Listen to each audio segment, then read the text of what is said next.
आप देख रहे हैं अमेज नाउ।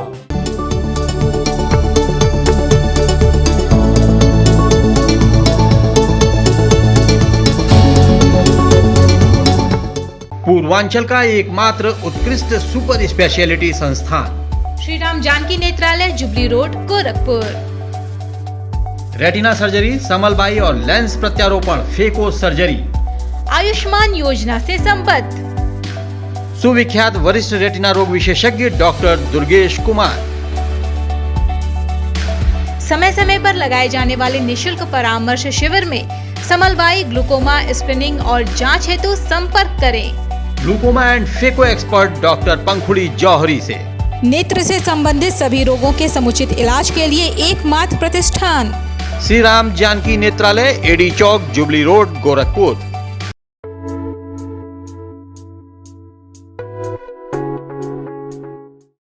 नमस्कार दर्शकों, अमेज नाउ की खास पेशकश ब्यूटी नाउ में आप सभी का स्वागत है।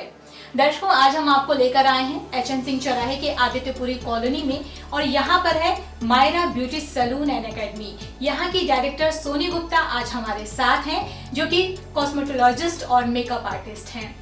दोस्तों, कहते हैं ना कि लोगों की ना सुन, खुद पर यकीन कर, मेहनत कर और अपने हौसलों को उड़ान दे।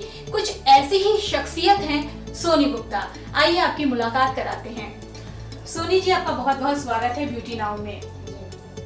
सोनी जी, हमने तो आपके बारे में बहुत सारी चीजें सुन रखी हैं, जानते हैं कि आपका जीवन बहुत ही संघर्षों से था और आपका नाम जैसा कि सोनी है और आपका जो पार्लर है या सैलून है वो Myra beauty salon and academy.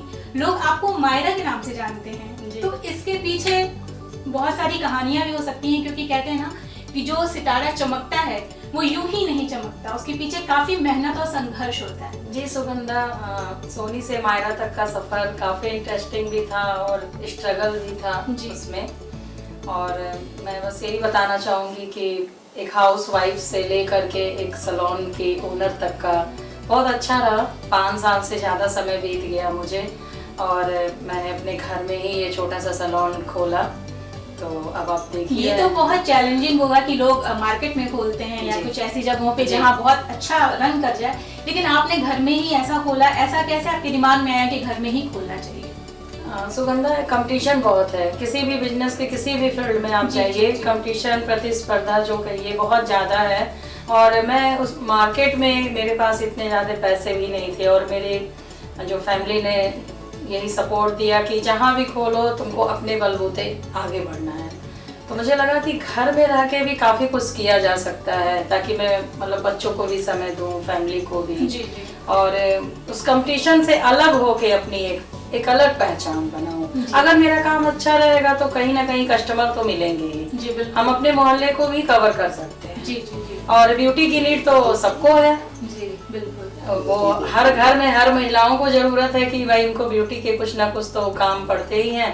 तो मुझे लगा एक ब्यूटी सैलून एक मोहल्ले के अंदर भी होना चाहिए, ताकि वो जो लोग मार्केट रोज ना भी जा पा रहे हैं, जो बड़े सैलून नहीं जा पा रहे हैं, वो भी अपने मोहल्ले में ही उस चीजों की उस सुविधा को प्राप्त कर सके। जी बिल्कुल। इसलिए मैंने अपने घर ही में खोला। और आप खुद तो मोटिवेट होती हैं, पर आपके साथ जो लोग रहते हैं, या यूं कहें कि मोहल्ले से ही जो लोग आपके पास आ जाते हैं, आप जिनके भी दुख तकलीफ को देखती हैं उन्हें मोटिवेट करती हैं, तो इसके पीछे क्या कहेंगे कि क्या एक चिंगारी है जो आप में है और सबको वो चीज देना चाहती है? नहीं मैम, देखिए सुगंधा, मैं यही कहूँगी कि हर औरत को खूबसूरत होने का हक है और खूबसूरती भाई उनका अधिकार है। और मैं उनको जगाती हूँ, मोहल्ले से जो भी आती हैं भाभी लोग हैं या जो भी औरतें, बाहर से भी लोग आते हैं, उनको यही मैं उनको इंस्पायर करती हूँ कि आप खुद के लिए समय दें, अपनी स्किन का केयर, हेयर का केयर करें। आप अच्छे लगोगे, आपके बच्चों को अच्छा लगेगा, आपकी अपनी एक अलग इंडिविजुअल एक पहचान बनेगी, अपनी पर्सनालिटी को डेवलप करें। तो इसी के उस पे चल रहे हैं और इसी के उस पे मायरा भी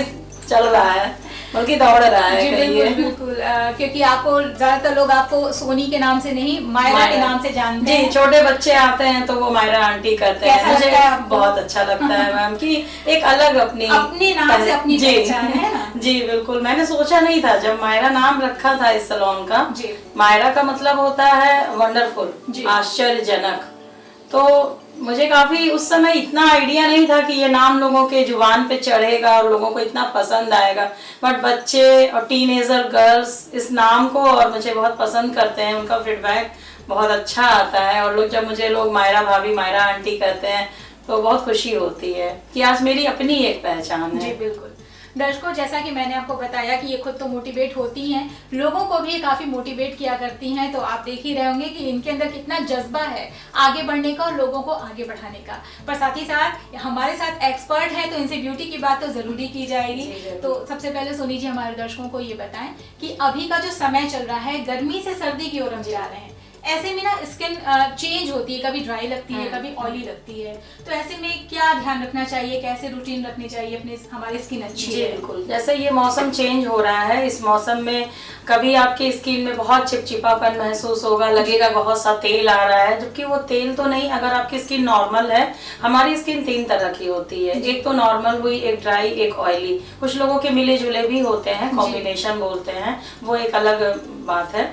लेकिन जो जैसे अगर आपको पता होना चाहिए कि आपकी स्किन कैसी है, और स्पेशली हम लोग वही सर्विस देते हैं। अगर आपको खुद नहीं समझ में आ रहा है तो आप सैलून पे आके अपनी कॉस्मेटोलॉजिस्ट से मिल करके और आप अपनी स्किन को पता लगवाइए कि मेरी स्किन क्या है। अच्छा। और अगर आपकी ड्राई हो या नॉर्मल हो या ऑयली हो, जैसे इस मौसम में आप उसका केयर कर सकते हो कि आप उसको दोनों टाइम फेस वॉश करो, गंदगी फेस पे ना रहे, चेहरे पे ना रहे, और उसका पीएच लेवल बैलेंस करें। यानी कि अगर ड्राई है तो हम ऐसा मॉइस्चराइजर लगाएं जो उसको नमी प्रदान करे, और अगर ऑयली है तो ऐसा फेस वॉश लगाएं और जेल बेस कुछ भी एलोवेरा जेल आप लगा सकते हो। अगर ऑयली स्किन है तो उसका पीएच लेवल बैलेंस हो, उसमें क्रीमी प्रोडक्ट ना यूज करें। अच्छा। कुछ ऐसा मॉइस्चराइजर लगाएं जो उसको ड्राइनेस दे।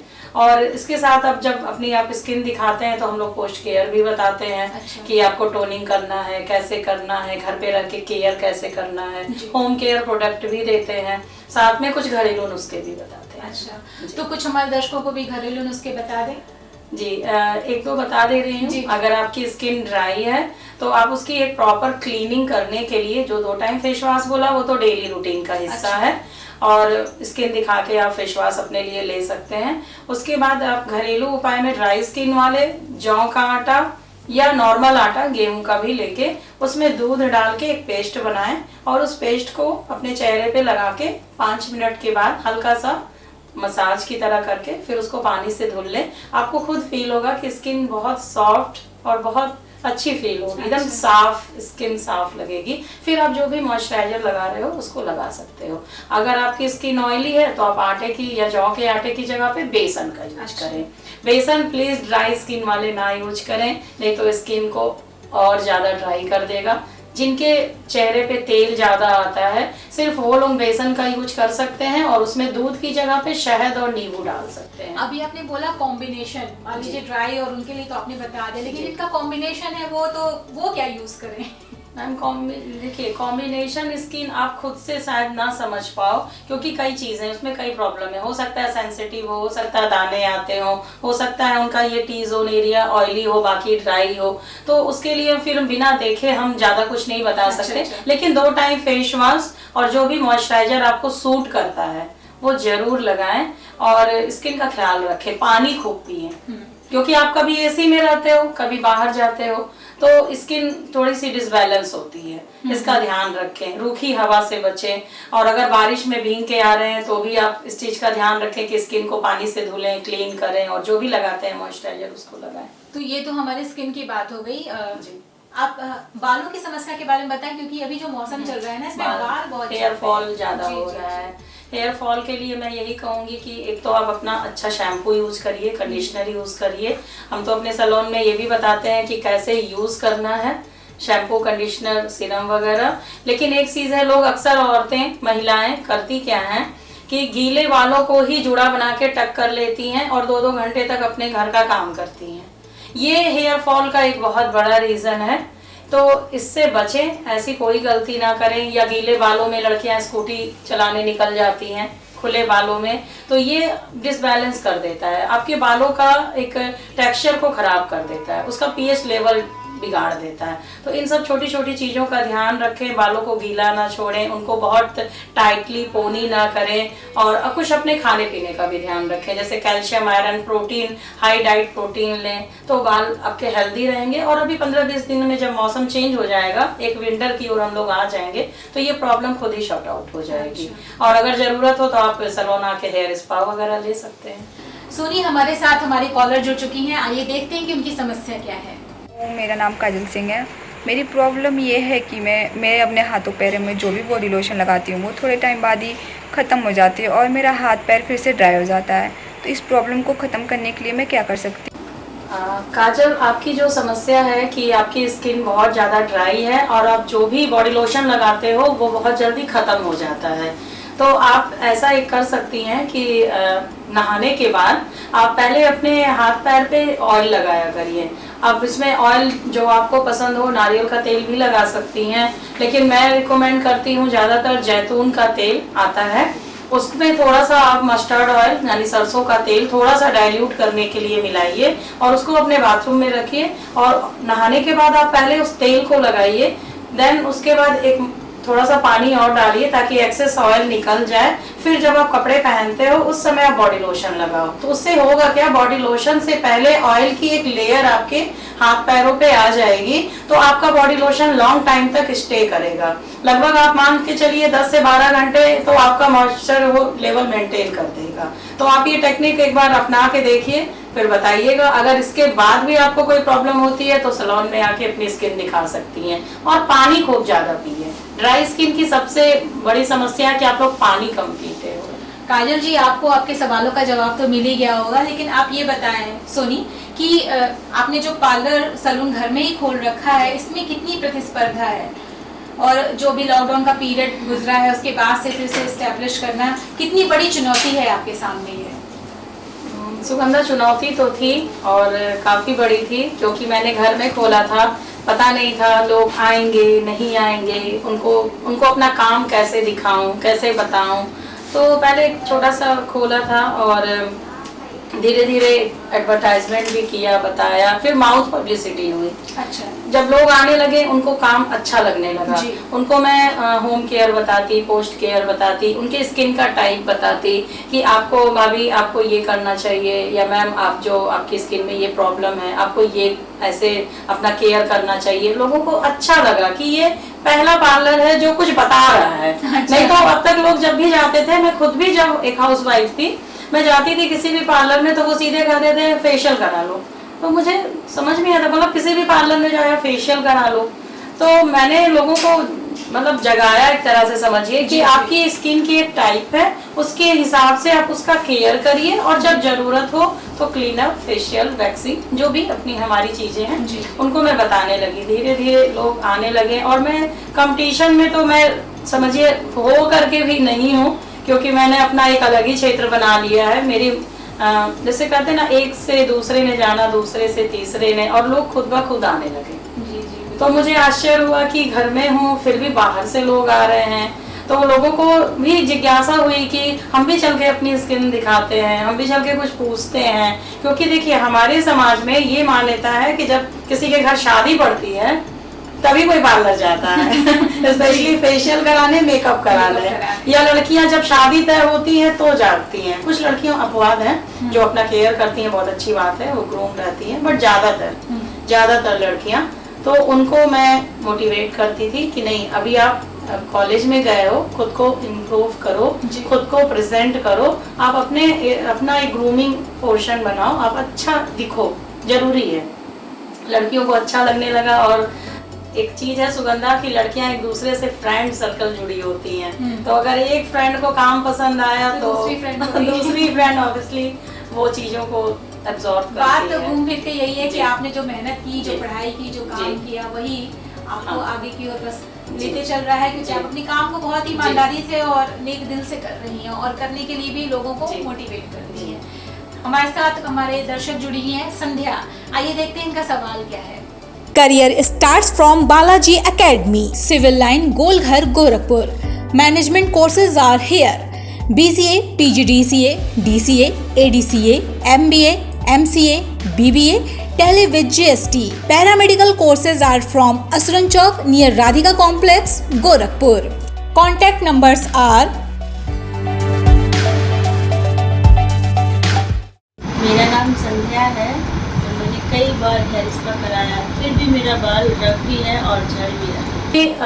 आपकी जो समस्या है, हेयर फॉल हो रहा है, बाल बहुत रफ हो रहे हैं, ये मैंने अभी बताया कि ये थोड़ा मौसम का असर है, बरसात में होता है। अगर हेयर स्पा से आपको ठीक नहीं हो रहा है तो मैं यही कहूंगी कि आप एक बार सैलून पे आके विजिट करें और अपने हेयर को दिखाएं। हो सकता है कि स्प्लिट एंड हो या डैंड्रफ हो या आपको कैरेटीन की नीड हो या आपकी डाइट में या आपकी इंटरनल किसी प्रॉब्लम की वजह से आपको हेयर फॉल हो रहा हो, तो आप एक बार विजिट करके अपने हेयर दिखा सकती हैं। और नहीं तो अगर मौसम के असर की वजह से है, अगर आप स्ट्रेस नहीं ले रही हैं तो वो ऑटोमेटिक अभी 15-20 दिन में काफी हद तक ठीक हो जाएगा। अपना शैम्पू कंडीशनर नियम से लगाएं, जो भी आपको हेयर स्पा के बाद दिया गया होगा। उसके बाद अगर नहीं होता तो एक बार आके दिखा सकते हैं। तो क्या हेयर स्पा जो है वो सबको लेना चाहिए, सबको करना चाहिए, या फिर कंडीशन पर डिपेंड करता है? अगर आप रोज डेली रूटीन में शैम्पू कंडीशनर कर रहे हो तो आपके बालों को मेंटेन रखता है। हेयर स्पा एक अच्छा ट्रीटमेंट है, बालों को स्मूथ भी करता है और एक रिलैक्सेशन फील कराता है, क्योंकि उसमें हेड मसाज होता है। अच्छा। तो हेड मसाज से जाहिर सी बात है सबको बहुत अच्छा लगता है और ब्लड सर्कुलेशन भी बढ़ता है। बट अगर किसी की प्रॉब्लम बहुत ज्यादा है, किसी ने मान लीजिए बहुत दिन पहले रिबॉन्डिंग कराई थी तो वो हेयर स्पा ले रहा है, फिर भी बालों में थोड़ा रूखापन या कुछ है, तो वो आकर के फिर दिखा के कुछ अलग ट्रीटमेंट भी ले सकते हैं। और हेयर फॉल क्यों हो रहा है, इसकी जड़ में जाना पड़ता है कि किस वजह से हो रहा है, क्योंकि सिर्फ मौसम की वजह से नहीं, आपकी डाइट, आपकी स्ट्रेस, आज के समय में लगभग सभी को स्ट्रेस भी रहता है। बहुत लोग अपना केयर नहीं करते, कुछ भी खा लिया, वो भी है। किसी को थायराइड है, कैल्शियम की कमी है, विटामिन डी की कमी है, उस वजह से भी। तो बिना उनसे काउंसलिंग किए सिर्फ एक चीज को पकड़ के नहीं बोल सकते कि इस वजह से हो रहा है। तो आपको ये आकर के काउंसलिंग करवानी पड़ती है, अपने बाल दिखाने पड़ते हैं, फिर आपको अपनी सारी दिनचर्या बतानी पड़ती है, आप सही टाइम पे सो रहे हो, नहीं कर रहे हो कि नहीं, काफी चीज। देखा जाए तो आजकल का समय भी तो ऐसा है कि स्ट्रेस भी है और आप ऑनलाइन बहुत सारे काम कर रहे हैं, तो आपकी रूटीन भी नहीं फिक्स है, लेट से सोना है, जल्दी जगना है, तो ये सारी समस्याएं भी तो हेयर प्रॉब्लम में आती ही हैं। क्योंकि जब आपका मेटाबॉलिज्म बिगड़ेगा, आपका खाने पीने का समय, सोने का समय बिगड़ता है, तो उसका असर तो हमारे हेयर और स्किन पे पड़ता है। दर्शकों, हमारे साथ हमारी कॉलर जुड़ी हैं शालू। आइए देखते हैं इनका सवाल क्या है और क्या हमारे एक्सपर्ट से वो राय जानना चाहती हैं। नाम शालू है। धूप में जाने से मेरी स्किन बहुत ज़्यादा डल हो जा रही है, मैं अपने स्किन के लिए क्या करूं? आपकी जो प्रॉब्लम है, आप जब भी ऑफिस जाते हो या बाहर जाते हो तो आपकी स्किन में टैनिंग आ जाती है, स्किन डल हो जाती है। इससे बचने का एक ही सबसे अच्छा उपाय है कि आप जब सुबह निकलने से 15-20 मिनट पहले SPF यानी सन प्रोटेक्शन क्रीम अपने फेस पे लगाइए और बॉडी लोशन भी जो यूज करिए, अपने हाथों पैरों में भी वो SPF वाला हो वो यूज करिए। और जब आप ऑफिस से आते हो तो अच्छे से प्रॉपर उसको वॉश करके और इसका pH लेवल बैलेंस रहे, एक अच्छा मॉइस्चराइजर या मॉइस्चराइजिंग क्रीम अपने हाथ पैर और फेस पे लगाइए। और डलनेस के लिए आप हफ्ते में एक बार स्क्रबिंग, डिटैन पैक, ये सब यूज कर सकते हो, या सैलून में आकर के भी 15 दिन में एक बार सर्विस ले सकते हो, स्पेशली टैनिंग दूर करने के लिए। नहीं तो आप SPF यूज करके उसको आने से रोक सकते हैं। सोनी, ऐसा देखा जाता है कि बहुत ज़्यादा अगर हम मेकअप यूज़ करते हैं तो जब हम मेकअप रिमूव करते हैं तो उसके बाद भी हमारी जो स्किन होती है वो बहुत डल सी लगती है, तो उसके पीछे क्या रीज़न है और क्या करना चाहिए? जी सुगंधा, देखिए मेकअप रिमूव करने के भी तरीके हैं। अगर आपने अच्छे से मेकअप रिमूव नहीं किया तो वो स्किन को नुकसान करता है। तो जब भी आप मेकअप रिमूव करें, जो भी मेकअप छुड़ाने के लिए जो भी प्रोडक्ट आते हैं, आजकल तो बहुत सारे हैं, अब मैं कैसे बताऊं कि वाइप्स भी आते हैं, डीडी बाम के नाम से आते हैं, किसी को कुछ नहीं मिलता वो ऑयल से भी मेकअप रिमूव कर लेता है। लेकिन उसके बाद हम सोचते हैं मेकअप रिमूव हो गया, हमने रिमूव कर लिया, रिमूव हो गया, ऐसा नहीं है। उसके बाद आप प्रॉपर 1 से 2 बार फेस वॉश करिए। फेस वॉश करेंगी तो आपके पोर्स से मेकअप के सारे जो पार्टिकल्स थे सब निकल जाएंगे, फाउंडेशन निकल गया। देन उसके बाद आप उसको एक अच्छा नाइट क्रीम, सीरम या मॉइस्चराइजर जो भी आप यूज कर रही हैं वो आप उसको उसके अपनी स्किन को वो दीजिए ताकि उसका पीएच लेवल बैलेंस हो। रात भर में स्किन फिर से हील हो जाएगी, सुबह आप फिर से मेकअप के लिए रेडी हो तो जाओगे। जैसा भी आपने बताया कि अलग अलग तरह के मेकअप रिमूवर आते जी। हैं, तो क्या ये स्किन टाइप्स के आते हैं रिमूवर? ऐसा कुछ बहुत ज्यादा अंतर नहीं है। जैसे मेन उनका काम होता है मेकअप को रिमूव करना, तो किसी से भी आप मेकअप रिमूव करिए, उसके बाद 1 से 2 बार अच्छे से फेस वॉश करिए। जो भी आपकी स्किन टाइप है उसके अकॉर्डिंग फेस वॉश करके मॉइस्चराइजर या नाइट क्रीम जरूर से लगाएं और फिर स्किन को रात भर रेस्ट दें। फिर अगले दिन आप सुबह मेकअप करिए, कोई प्रॉब्लम नहीं होगी। बहुत अच्छी जानकारी दी लीजिए आपने। और हमारे साथ हैं ज्योति का क्या सवाल है, आइए देखते हैं। हेलो मैम, नमस्ते। मैं हूँ ज्योति गोरखपुर से। मैम, मैं आपसे जानना चाहती हूँ पिगमेंटेशन से रिलेटेड कुछ क्वेश्चंस। जैसे पिगमेंटेशन ये बहुत ही बड़ी समस्या होती जा रही है आजकल लोगों में, और ये एक ऐसी दिक्कत है जो स्किन पे हमेशा बढ़ती रहती है और कितनी भी कोशिश करो ये जल्दी से क्योर नहीं होती है। तो इसके बारे में मैं जानना चाहती हूँ कि कैसे पिगमेंटेशन होने से बचा जा सके, और अगर किसी को है तो वो और ज्यादा ना बढ़े, ऐसा क्या कर सकते हैं? Thank you. ज्योति जी, आपने जो पिगमेंटेशन के लिए, झाइयों के लिए पूछा है, उससे बचने का सबसे अच्छा तरीका है कि आप सन प्रोटेक्शन क्रीम यूज करें कि वो आए ही ना। अब चूंकि अगर आ गए हैं तो 100% तो पिगमेंटेशन ठीक नहीं हो सकता है, या तो आप डॉक्टर से कंसल्ट कर सकती हैं, और या तो अगर हल्का फुल्का है तो आप थोड़ा सा, मैं घर का होम केयर बता दे रही हूँ, वो कर सकती हैं। नहीं तो जब आप फेशियल लिया करें तो स्पेशली पिगमेंटेशन के लिए ही ट्रीटमेंट वाले लें। ये नहीं कि मैं गोल्ड डायमंड ये सारे नाम नहीं लूंगी। पिगमेंटेशन के लिए कुछ अलग मेडिकेटेड फेशियल्स आते हैं, वो आप ले सकते हो। घर पे आप घरेलू उसमें नींबू में शहद डाल के उसको रब कर सकते हैं अपने जो भी आपका जहाँ पे पिगमेंटेशन है उसको। वो हल्का करेगा, पूरी तरह ठीक नहीं करेगा, क्योंकि ये इंटरनल होता है। किसी को प्रेगनेंसी के दौरान होता है, किसी को धूप में ज्यादा जाने की वजह से, या कुछ लोग गलत मेडिसिन या दवा ले लेते हैं, उससे भी होता है साइड इफेक्ट भी। तो एक बिना पूरी काउंसलिंग किए तो नहीं बता सकते हैं, लेकिन आप जो भी फेशियल लिया करें स्पेशली पिगमेंटेशन वाले ट्रीटमेंट के लिया करें, और SPF जरूर यूज करें ताकि पिगमेंटेशन आए ही ना। और आप पपीते का रस या नींबू शहद जो मैंने बताया वो यूज करके भी उसको एक लाइट कर सकती हैं। कुछ सीरम भी आते हैं जो आफ्टर फेशियल आपको आपकी कॉस्मेटोलॉजिस्ट या जो भी आपके सैलून वाले हैं वो देते हैं, मैं भी देती हूँ। आप एक बार दिखा करके भी अपना चेक करा सकती हैं कि किस लेवल का पिगमेंटेशन है, क्यों है, कितने सालों से है, ये इस पे डिपेंड करता है। क्या आपके पास ऐसा कोई केस आया है कि जो बहुत ही ज्यादा पेचीदा हो और आपने उसे बिल्कुल ठीक कर दिया हो, या काफी हद तक वो ठीक हो गया हो, सेटिस्फाइड हो कस्टमर? पिगमेंटेशन का तो अभी मुझे नहीं याद आ रहा है। एक हेयर और स्किन के ट्रीटमेंट का एक केस आया था जिसमें यहाँ की पूरी स्किन जल गई थी, ये पूरा जल गया था। उस लड़की ने घर पे ब्लीच कर लिया था और ये स्किन पूरी उसने यहाँ पे इतने दूर की जला ली थी। तो मुझे लगता है 3 से 4 महीने लग गए थे, और उसको मैंने बस उसको मॉइस्चर देके, और उसका पीएच लेवल डिसबैलेंस था, उसको दे करके स्किन को बनने में टाइम लगता है जी, और लोगों को पेशेंस नहीं है। बट उस लड़की ने बहुत धैर्य पूर्वक मैंने जो बोला उसने अपना केयर किया, और हम टाइम पे फिर उसको अपना ट्रीटमेंट देते रहे। और जब न्यू स्किन आई, आज बिल्कुल भी पता नहीं है कि उसकी स्किन कभी जली थी, और नवंबर में उसकी शादी है और मेरी ब्राइडल है, तो आप लोग देखिएगा, बिल्कुल भी पता नहीं चलेगा। बहुत ही अच्छी हमारे दर्शकों को आपने सुनी जानकारी दी, और मुझे लगता है कि दर्शक आप इससे ज़रूर फ़ायदा उठाएंगे और मायरा ब्यूटी सैलून में ज़रूर आएंगे हमारी एक्सपर्ट से हीलिंग कराने और अपने आप को बिल्कुल ब्यूटीफुल बनाने। तो आपसे हमारी बातचीत बहुत ही अच्छी रही, हमारे दर्शकों को भी बहुत अच्छा लगा। आपने इतना समय दिया, इसके लिए आपका बहुत बहुत शुक्रिया। तो दर्शकों, ये था हमारा ब्यूटी नाउ का कार्यक्रम। कैसा लगा आपको? अपनी प्रतिक्रिया हमें जरूर दीजिएगा। आज हमारे साथ थी Soni Gupta, Myra beauty salon academy की डायरेक्टर, जिनका जीवन संघर्षों से भरा रहा, पर उन्होंने अपने जीवन में मुकाम पाया, सफलता पाई, और लोगों को भी बहुत ही मोटिवेट किया करती हैं अपने जैसा बनने के लिए और उनके जीवन को संवारने के लिए। कहते हैं ना कि खूबसूरत होने के साथ ही साथ खूबसूरत दिल भी होना चाहिए, जो सोनी गुप्ता के पास है, और लोगों को वही वो बांटना चाहती हैं। ब्यूटी नाउ कार्यक्रम की यही कोशिश रहती है दर्शकों की हम आपको अंदर और बाहर दोनों तरीके से ब्यूटीफुल बनाएं, और हमारा काम भी यही है। अमेज नाउ की हमेशा से यही कोशिश रही है कि गागर में सागर भर देने वाली बात, और बस हम आपको यही लेकर के आए हैं। हमारा आज का सेगमेंट आपको कैसा लगा? अपनी प्रतिक्रिया हमें जरूर दीजिएगा।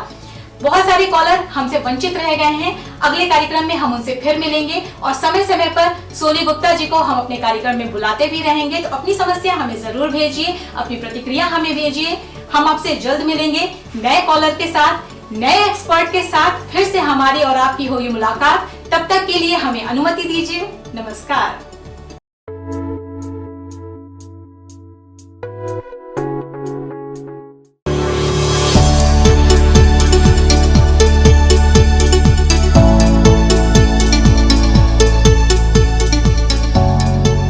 Myra beauty salon and academy.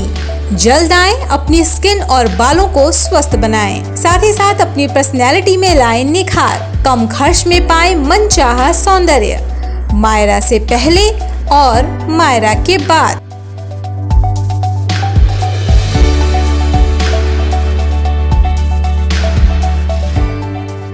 Proprietor Soni Gupta, cosmetologist and makeup artist, Myra beauty salon and academy.